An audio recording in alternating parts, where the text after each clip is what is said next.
ഞാൻ മിഥുൻ മാനുവൽ തോമസിനെയും വൈശാഖിനെക്കാൾ വിശ്വസിക്കുന്നതിനേക്കാൾ കൂടുതൽ നിങ്ങളെ വിശ്വസിച്ചിട്ടുണ്ട്.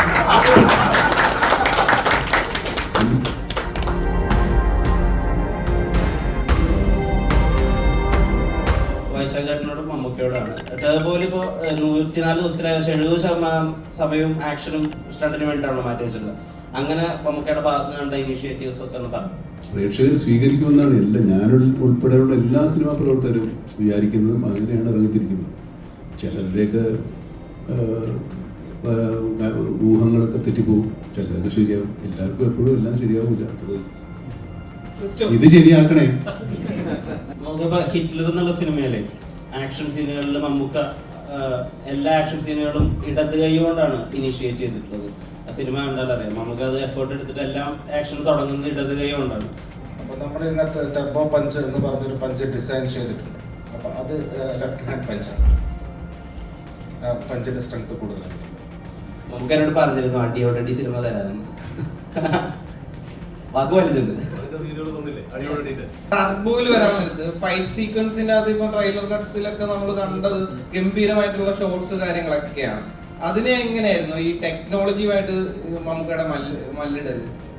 നമുക്ക് ടെക്നോളജി മല്ലിടേണ്ട കാര്യമില്ല. വളരെ നല്ല ധാരണ ടെക്നോളജിയിലുള്ള ആളാണ്, നമുക്ക് പറഞ്ഞു തരും. ഞാനും വൈശാഖും കൂടെ പൂനെയിൽ കണ്ണൂർ ലൊക്കേഷനിൽ പോയിട്ട് കഥ പറയുമ്പോൾ കഥ കേട്ടപാടെ പുള്ളി അത് ഇത്രയും ആഷനോട് കൂടി തന്നെയാണ് പറഞ്ഞത്. പുള്ളി അത് നോക്കി അടിച്ചു. അതൊരു ചലഞ്ചായിട്ട് ഏറ്റെടുത്തുകൊണ്ടായിരിക്കുമല്ലോ ഇങ്ങനെ ഒരു സിനിമ ചെയ്യാമെന്ന് തീരുമാനിച്ചത്. അപ്പം ഒരുപാട് ആക്ഷനുണ്ട്, ഒരുപാട് നൈറ്റ് സീക്വൻസുകളുണ്ട്. അപ്പോൾ അത് പുള്ളി അത് അപ്പം തന്നെ നോക്കി അടിച്ചതിൻ്റെ കാരണം അതൊരു ചലഞ്ചായിട്ട് ഏറ്റെടുക്കാൻ തീരുമാനിച്ചുകൊണ്ടായിരിക്കുമെന്ന് എനിക്ക് തോന്നി. അത് അങ്ങനെ തന്നെ ആയിരുന്നു. അത് ഞാൻ തന്നെയാണ് പ്രൊഡ്യൂസ് ചെയ്യുന്നതെന്ന് പറഞ്ഞു. അതെ, അത് മറ്റൊരു ചലഞ്ച്. മമ്മൂക്ക വീണ് കിടന്നു നമ്മളെ സ്റ്റൈലിൽ കാണില്ലോ. വീണ് കഴിഞ്ഞപ്പോൾ എഴുന്നേറ്റ് കഴിഞ്ഞപ്പം വേറൊരു ഡൂപ്പിട്ട് ചെയ്യാമെന്ന് മമ്മൂക്ക അത് വേണ്ട, ഇത് ഞാൻ തന്നെ ചെയ്യുമെന്ന് 95% മമ്മൂക്ക തന്നെയാണ് ചെയ്തതെന്നാണ് അദ്ദേഹം നമ്മളോട് പറഞ്ഞത്. ശതമാന കണക്കുകളൊന്നും എടുക്കേണ്ട കാര്യമില്ല. ടെക്നോളജിയുടെ ഭാഗമായിട്ട് വിടും. മമ്മൂക്കയുടെ എല്ലാ എഫേർട്ടും എടുത്തിട്ടുണ്ട്. ആയിച്ചാട്ട് പണ്ടൊരു ഇന്റർവ്യൂവിൽ പറഞ്ഞിട്ടുണ്ട്, എനിക്ക് നേരിട്ട് വിളിക്കാൻ പറ്റില്ല മമ്മൂക്ക, നേടാ അങ്ങ് വാടാ ഒന്നും പറയാൻ പറ്റില്ല. അപ്പൊ മമ്മൂക്കയുടെ അച്ഛനാവാൻ പറ്റുന്നുണ്ട് രാജമാണിക്യത്തിലൊക്കെ, അതൊരു സൗകര്യമാണ്. അതുപോലത്തെ സൗകര്യം ആസ്വദിച്ചിട്ടുണ്ട്. തീർച്ചയായിട്ടും അത് ടർബോ മാത്രമല്ല,